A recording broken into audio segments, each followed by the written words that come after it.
ఇది custard apple, ఇది dragon fruit, ఇది తైవాన్ జామా, ఇది యాపిల్, ఇది మల్బర్, ఇది మ్యాంగో, అది కోకోనట్, అవి జామా, ఇది ఇలాచి, ఇది సపోటా,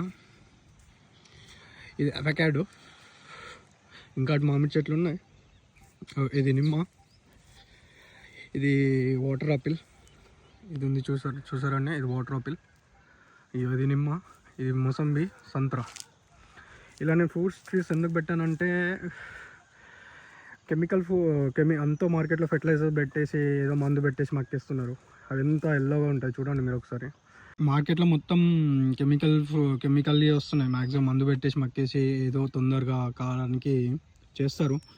మీకు ఇవాళ అగ్రికల్చర్ ల్యాండ్ ఉంటే మీ పిల్లలకైనా న్యాచురల్ ఫ్రూట్స్ ఇవ్వాలని ట్రై చేయండి. ఎందుకంటే హాస్పిటల్లో లక్షలు పెడతాము, కానీ ఒక్క చెట్టు కాస్ట్ ఒక 100 రూపాయలు 200 ఉంటుంది. ఒక 2-3 ఇయర్స్ మీరు కష్టపడితే అది ఆటోమేటిక్గా పెరిగేసి మీకు న్యాచురల్ ఫ్రూట్స్ వస్తాయి. తరాలు ఉండిపోద్ది ఆ చెట్టు అలానే.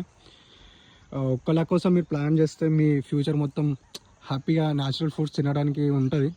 అది ఆలోచించండి. హాస్పిటల్లో పెట్టే బదులు మీరు మీ ఫీల్డ్ ఉంటే మీరు అక్కడ ట్రీస్ ప్లాన్ చేసేసి మీ పిల్లలకి మంచి fruits, natural fruits, seasonal fruits ఇస్తే ఈ హాస్పిటల్కి కావాల్సిన అవసరం లేదు. ఫస్ట్ మనం అది చేయాలి. మనం అది చేయట్లేదు ఫస్ట్.